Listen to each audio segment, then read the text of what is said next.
From Interior Alaska's most trusted news source, this is the Fbx Evening News.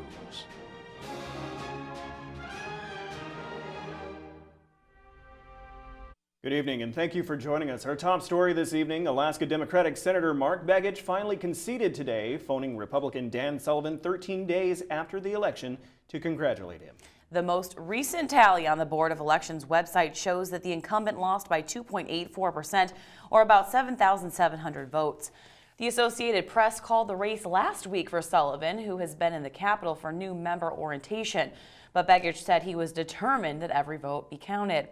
On election night in 2008, he trailed incumbent Ted Stevens, but wound up prevailing by about 4,000 votes when all the votes were counted 2 weeks later.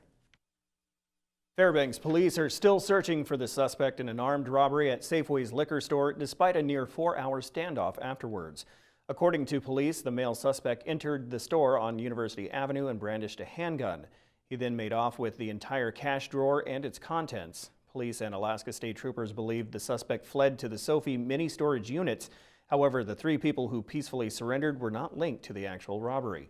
Police believe the perpetrator may have targeted other stores as well. They ask that the community report any suspicious person to authorities. To find out there were 2 to 3 individuals inside. We obtained one of the names of those individuals, and it's somebody that we've dealt with in the past. So we just, knowing what we know about those folks, we weren't willing to go forward without the TAC team standing by. We do have a little bit of information. It's very limited. We have some reports that this gentleman may have been casing some other locations prior to the robbery at Safeway. So we just ask that people, if you see something suspicious, better be on the safe side, call us. On November 12th, state troopers received a report of a kidnapping at North Pole. 2 men, at least one of them brandishing a gun, forced their way into a home and demanded that the occupants give them their cell phones. They then left in a vehicle, taking one person with them. Troopers say the men then called the kidnapped victim's acquaintance and demanded money for her safe return. The car they were in later went off the road and into a ditch, allowing the kidnapped victim to escape. 2 suspects have been arrested in the case. 40-year-old Isaac Horman was taken into custody Friday, and 57-year-old Bill Kraus was arrested on Saturday. Both were jailed on charges of kidnapping, robbery, burglary, and assault. This afternoon, a press conference was held to discuss the investigation of last year's burning death of John Druck Wallace of Fairbanks. Stephanie Woodard was there and has this report. It was a time for the public to ask questions. And I guess my question to the mayor is, has anybody actually confirmed whether the lab in Anchorage actually denied access to that clothing because it was sprayed with a fire extinguisher? The questions surrounded the 2013 New Year's Day burning death of Fairbanks man John Wallace. Wallace was found by witnesses alone and on fire at the downtown post office. Wallace later died while being treated in Seattle days later. Since then, police have not been able to identify a suspect, and Wallace's case remains unsolved. I really take a personal interest in this case because Johnny Wallace and I grew up together in Fort Yukon, and I respect him as a friend. Initially, police said a lab would not test the clothing worn by Wallace for fire accelerator or DNA. However, after a push by Mayor John Eberhardt, the clothing was sent to a private lab in Georgia. What they found was that they found a material on there that's commonly found on articles of clothing. It's not something that's specific that can lead anything or lead the investigators to any action for the ignition of the fire. Witnesses did report seeing 2 men inside the post office prior to the fire. Descriptions given were pretty vague. There was a male. One described a male. 2 people described a native male. But as to what clothing the person had on or anything, it was very vague. Authorities and family members alike today pleaded for anyone in the community who may have seen something that day or may know information to come forward. But I'm just asking, as a family member, as Johnny's sister, if you have information, please come forward and share that with us. And that's all I can say. I just pray and hope for that. From City Hall, I'm Stephanie Woodard reporting. The Alaska Department of Environmental Conservation is seeking public comment on the state draft implementation plan to deal with air pollution in the Fairbanks North Star Borough. It's intended to bring the borough's fine particulate matter, or PM 2.5 pollution, into compliance with federal regulations. Wood smoke from home heating in the winter, coupled with temperature inversions and other natural conditions, is a main contributor to the poor air quality in the non-attainment area. The draft plan builds in existing air quality programs like the wood heater changeout program, local voluntary programs, and public education efforts to burn cleanly. Officials say that new regulations will not be as restrictive as many opponents feared. So the new proposed 2014 regulations that we have out shouldn't be really any surprises. We've modified a number and reproposed a number to take into account the comments that we received. We've added flexibility, we've added the ability for waivers, so that we took those things into account. They should be more palatable to some people. Also, the plan can be seen on the state's website. You can find a link to that on our website, webcenter11.com. All right, when we come back, the City of Fairbanks Public Safety Commission held a meeting today to discuss the problems with inebriates in Fairbanks. Also, Fort Wainwright will welcome home more than 100 soldiers returning from deployment in Afghanistan. Those stories are next. Stay with us. Welcome back to the Fairbanks Evening News. Yesterday, family members and friends gathered at a memorial held for the Fairbanks woman Alaska State Troopers found dead over 2 weeks ago. Stephanie Woodard was there and has the story. The room was filled with family and friends. They were gathered to remember 31-year-old Janessa Kemsky, whose body was found at the end of a trail on Freeman Road in North Pole over 2 weeks ago. Those close to Janessa said the last time they heard from her was October 22nd. It was very odd that she didn't call us or anything. We didn't hear from her, or text, or even if she didn't have a cell phone at the time, she would at least call. And so I'm just hoping, she had 2 bags with her.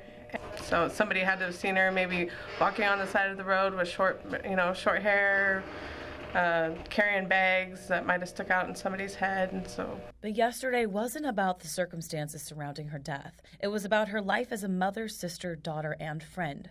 A lot of enjoyable stories about Janessa's life. She was a remarkable being and a well-loved child, and her children are an extension of being well-loved, and she fiercely loved her children.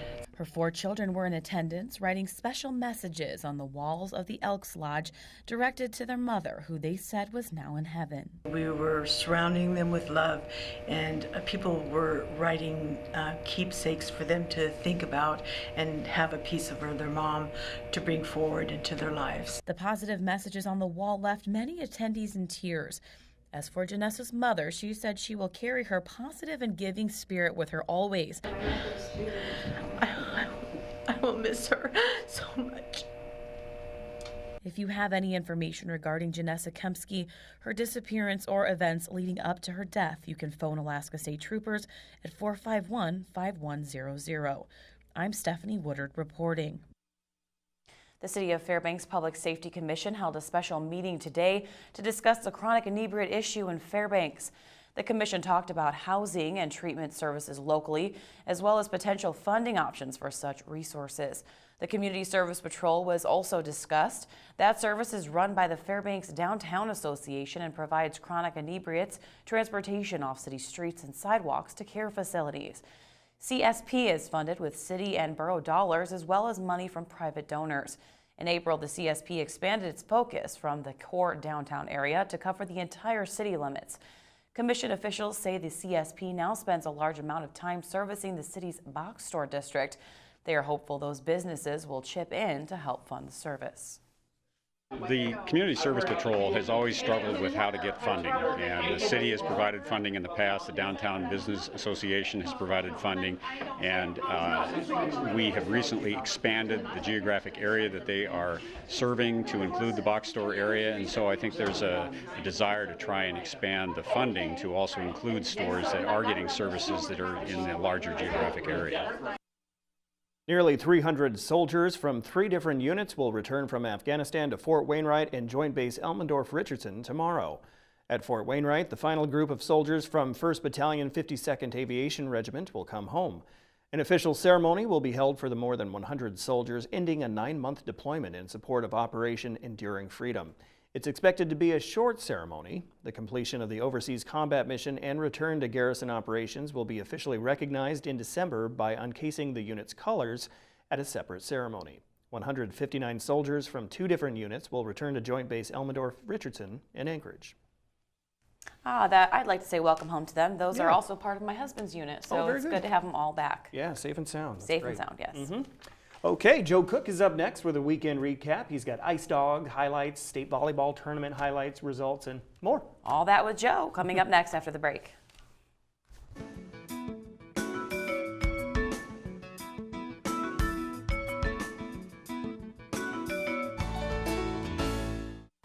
Hello, Interior Alaska. Joe Cook here in a sports seat for you this Monday evening with your weekend recap. Saturday night was the decider in Game 3 of a tied three-game series between the Fairbanks Ice Dogs and the Wenatchee Wild. This game had a playoff feel to it. After a fight in Game 2, Ethan Somoza reintroduced himself 3 minutes into the game with the first score to put the Ice Dogs ahead 1-0. David Pulowski for the Wild, he would tie the game for Wenatchee with just 21 seconds left in that period. And we're all square at 1-1. It was a goalie show after that. Patrick Munson did all he could in a 36-save performance for Fairbanks. Zach Quinn, he made 30 stops for the Wild. The Ice Dogs did all the right things, it seemed, except for score a goal. A lot of near goals for the Ice Dogs. This game went to a shootout, and Brendan Harris executed the spinorama for the Wild for the game winners. The Wild win the shootout 2-0 and take Game 3 and the series 2-1. We believe that we should have won the first game. We just didn't have a good enough effort. So Friday and Saturday, we came together as a team, and that's what we need all year. And that's what's going to get us far this year. Yeah, it was frustrating. I mean, we had a lot of opportunities to score, and we just didn't capitalize. And we gotta work harder in practice, and we gotta start putting the pucks in the next game. We got a lot of work to do still, so it's reassuring that I know that we're better than what we showed, but it's also disappointing that we didn't show it this weekend.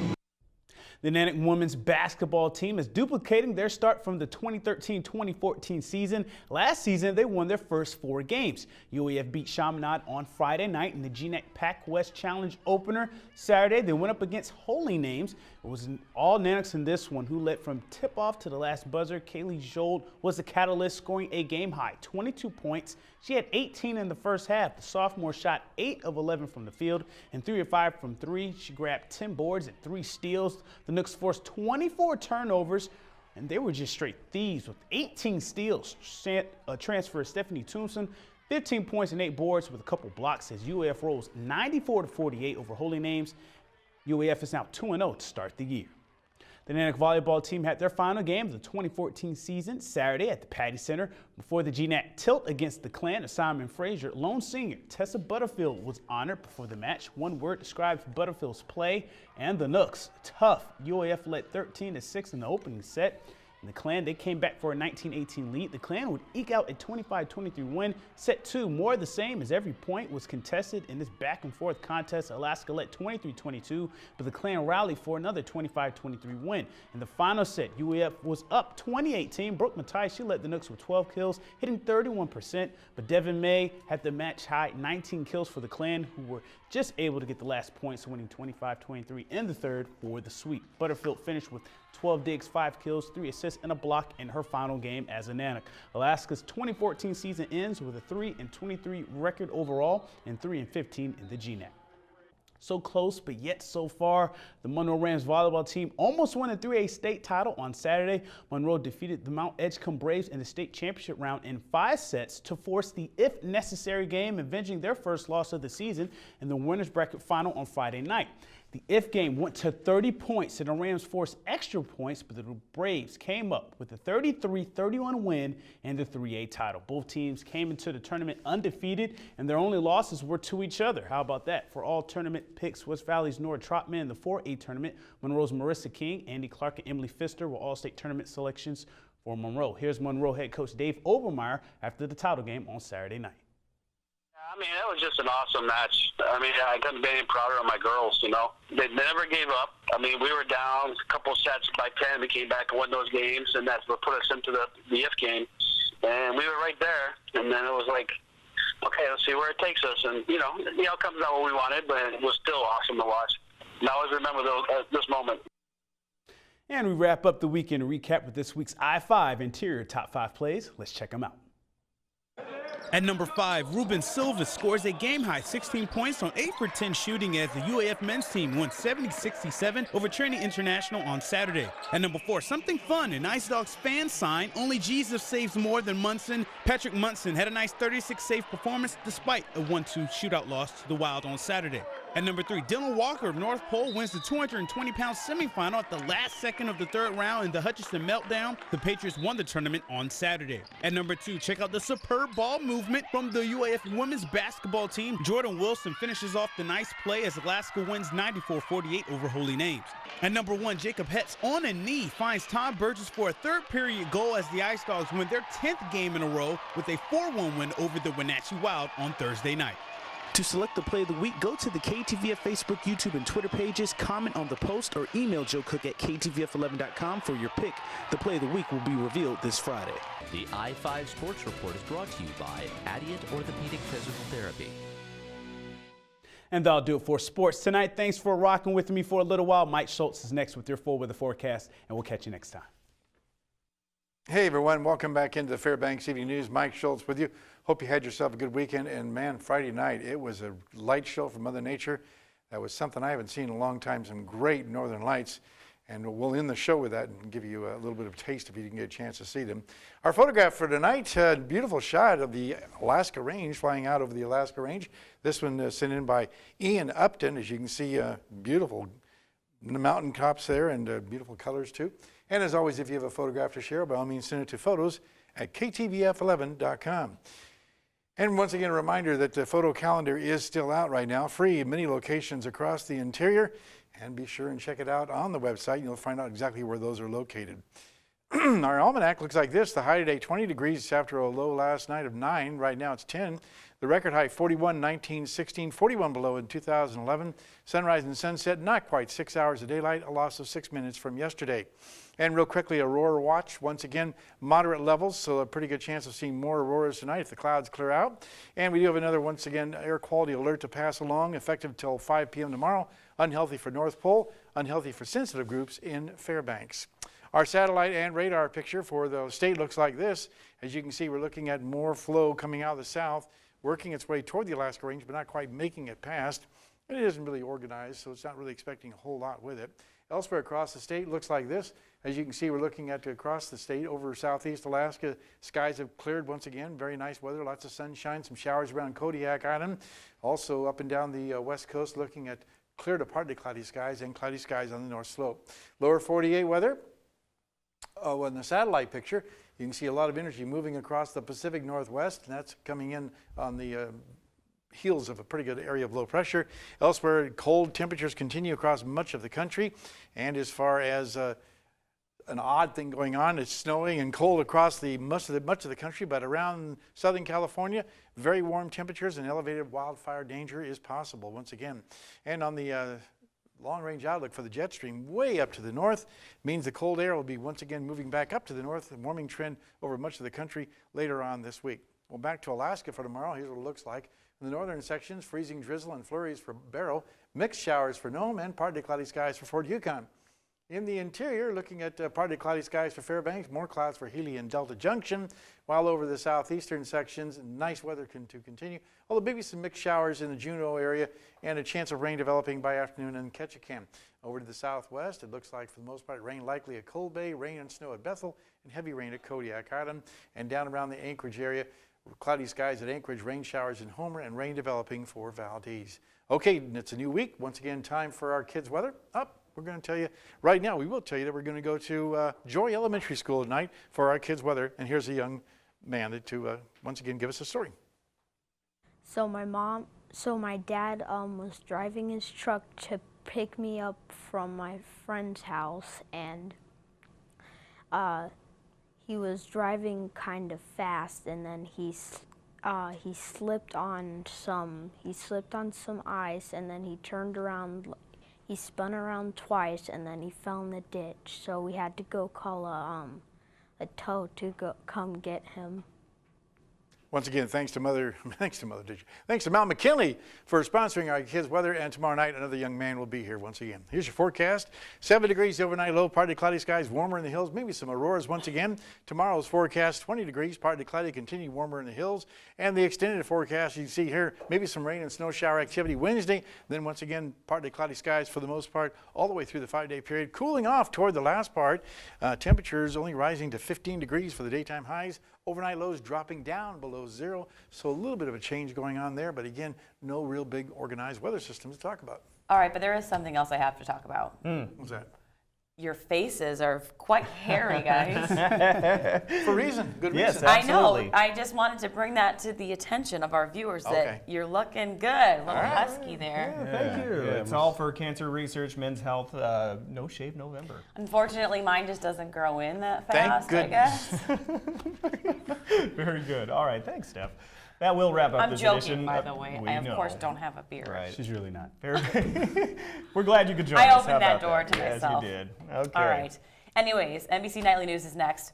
The governor of Missouri has declared a state of emergency ahead of the Ferguson decision. So that's with Brian Williams.